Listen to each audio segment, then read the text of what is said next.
Our final speaker is Enda Murphy, Professor Enda Murphy, who's going to speak about environmental noise. So Enda, do you want to make your way up? Do we have a clicker?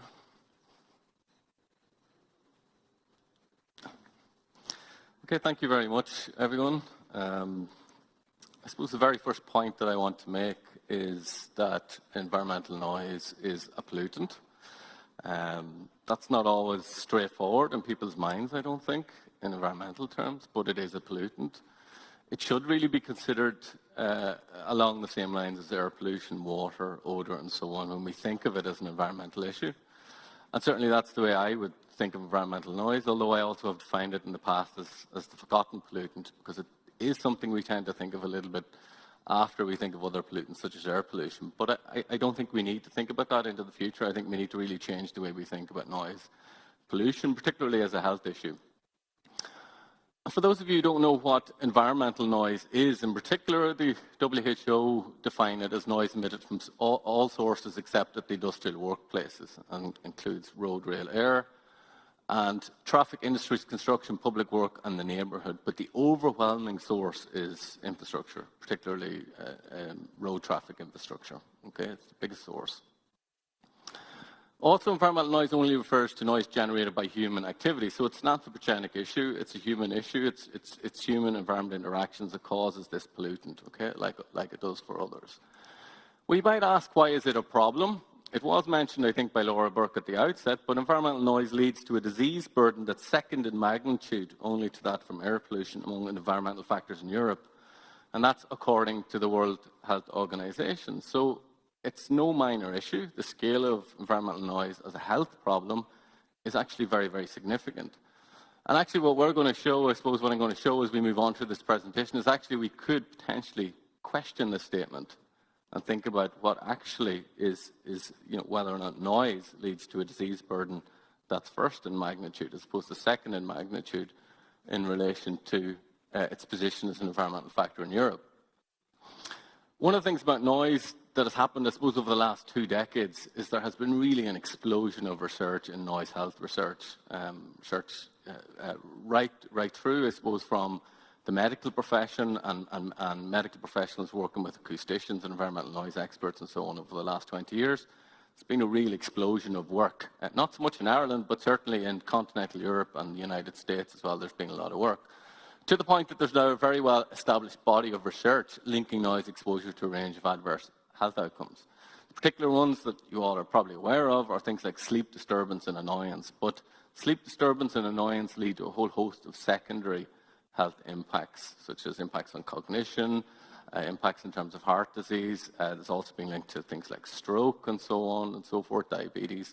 So there's lots of links between noise exposure and health issues. And I suppose it's this body of evidence over the last 2 decades that has led to really a more proactive, I suppose, policy guidance and legislation that is driving change in the way we think about noise as a pollutant, number one, but also as a public health issue, number 2. And this is primarily happening in Europe, particularly through the European Union, the European Environment Agency, the WHO Europe Organization, and so on. They've all been quite proactive in terms of thinking outside the box in relation to noise as an environmental and public health issue. The main sources of environmental noise is transport. Okay, transport is the main source of environmental noise, and among the various types of transport, such as road, rail, aircraft, and so on, road transport is predominantly the main issue. So it's estimated that the number of people exposed to LDN, which is essentially 24-hour noise level of over 55 dB, is estimated to be about 113 million for road traffic, 22 million for rail, 4 million for aircraft, and less than 1 million for noise caused by industry. Okay, so road traffic here is a big problem, big issue. We're probably all a bit aware of that. If we look at road traffic on its own, noise mapping results, which every country is mandated to undertake every 5 years under the terms of the Environmental Noise Directive, they indicate that about 20% of Europeans are exposed to high levels of noise during the 24-hour period, LDN period, okay, on average. And about 15% during the nighttime period, from which adverse health effects can occur. So that's you're getting on close to 1 in 5 people essentially exposed to noise levels at nighttime, which may impact their health adversely. Okay, so it's significant.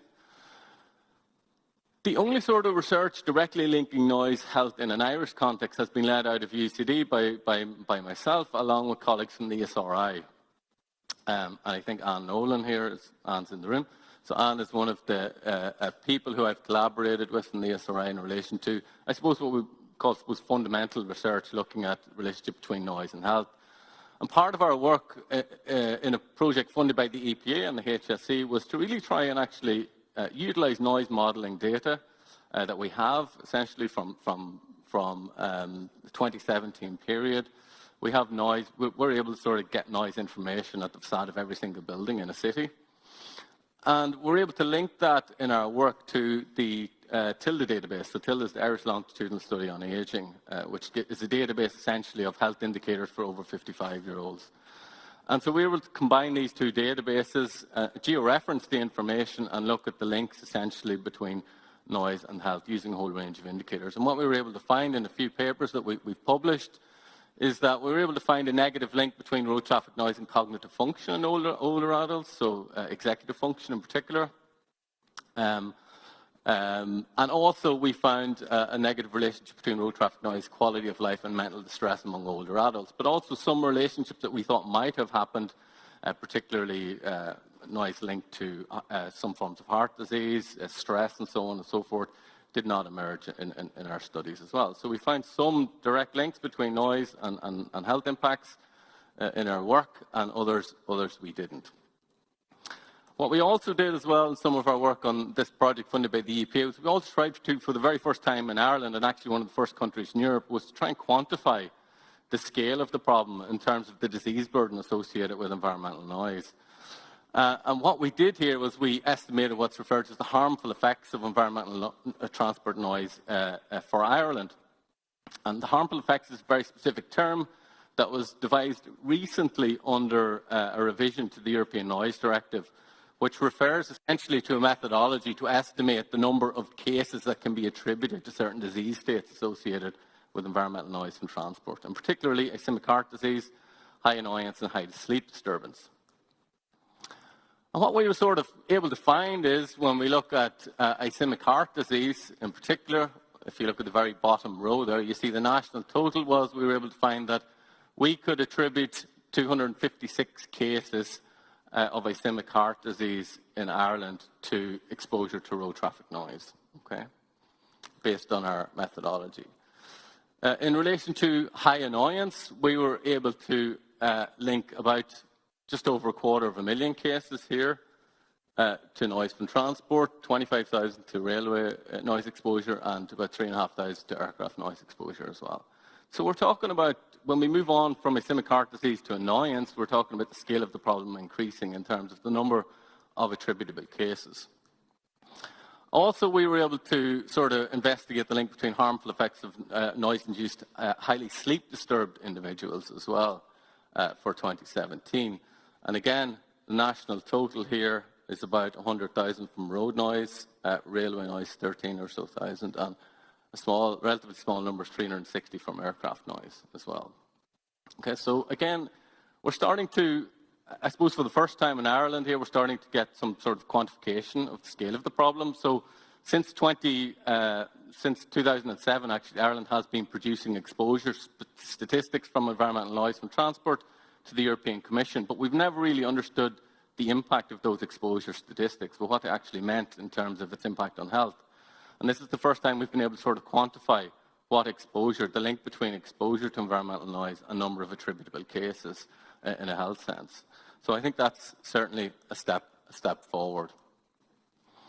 Our research also performed burden of disease estimation from transport noise for Ireland for ischemic heart disease, high annoyance and high sleep disturbance. And burden of disease estimation is really the international standard that's used across the whole host of different disease states. And particularly the indicator there is DALYs, or disability adjusted life years, for those of you who are familiar with the term. What we found was we came up with a total of about 14,000 disability adjusted life years were estimated in relation to environmental noise exposure from transport, with about 13,000 of those attributable to road traffic noise specifically. Now, to put this into sort of context, it's sometimes hard to understand what dailies mean, what these numbers mean, but to put it into context, according to the Global Burden of Disease database, this represents about 1.22% of all disease states in Ireland on an annual basis. So this is quite significant, okay? And our estimate of 14,000 for dailies is an estimate that's higher than that for air pollution. So according to the Global Burden of Disease database, the estimate for air pollution is just over 10,000. And our estimate for dailies from environmental noise from transport is about 14,000. So again, significantly higher. And it does beg the question, you know, what does this tell us about the disease burden associated with noise versus other pollutants, including air pollution?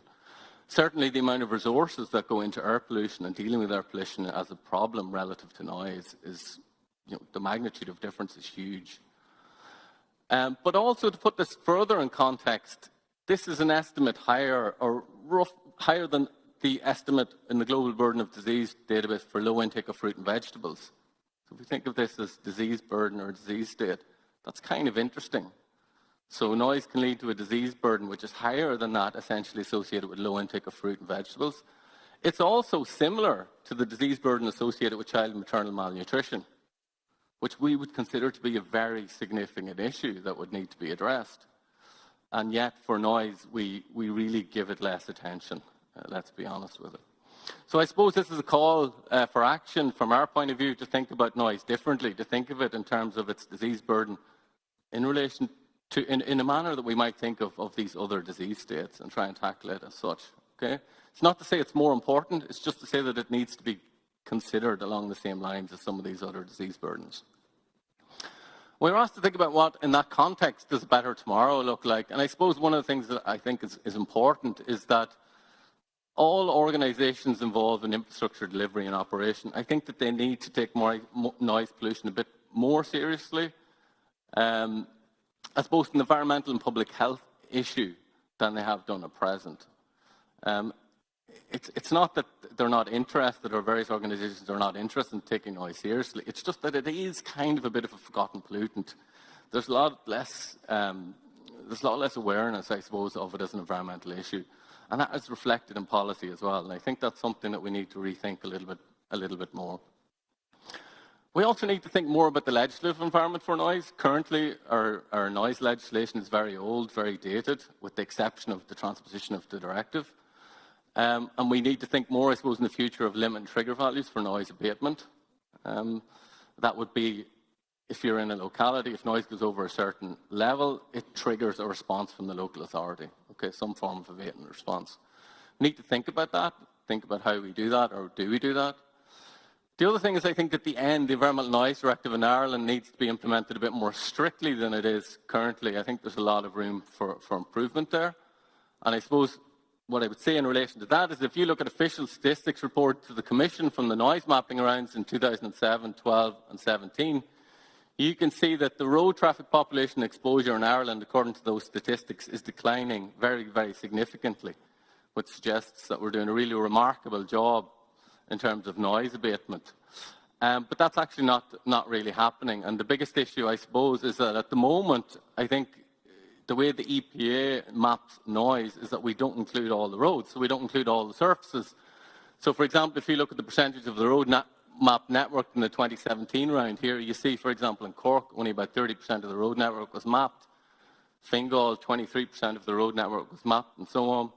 So if you're essentially using a really sparse network to estimate noise exposure, it means that you're going to have very chronic underestimates of exposure, which are reflected in some of the official figures being reported to the Commission. So our own independent modelling and exposure estimation here for 2017 shows that this figure should be about double what it is if you include the whole road network. Okay, it should be about double. So we think the scale of the problem is underestimated very, very significantly in official reporting, and we think that that is something that could be improved significantly in the future. Also, I think there's a possibility that we do need more capacity building needed. There is lack of expertise, I suppose, in environmental acoustics in various organisations in noise. That's just a reflection of the environment. It's a reflection of the fact that noise hasn't really been on the agenda, I suppose, for the last decade or so to the same extent as other pollutants. And we need to sort of think about capacity building in key organizations in relation to building up the expertise. I think that would really, really help. And then also one of the things that is helping at the moment, I think, is that Transport Infrastructure Ireland in particular, they're in the process of producing a new national standard actually for regulating noise impact along national roads. So you can certainly see a situation in the future where they will lower the threshold, the design threshold for new roads in terms of how they're built. So in other words, designing for sustainability, so that the engineers will essentially have to design quieter roads and so on into the future. And I think that will certainly help. And finally, more research, I think, is needed in Ireland on noise health relationships and also in monitoring noise pollution from transport sources as a knowledge-gathering exercise rather than essentially as a consultancy task or a box to be ticked. I think that we need to think about it more seriously and more proactively in terms of thinking about how we address noise pollution as an issue into the future. Thanks. Thank you, Enda.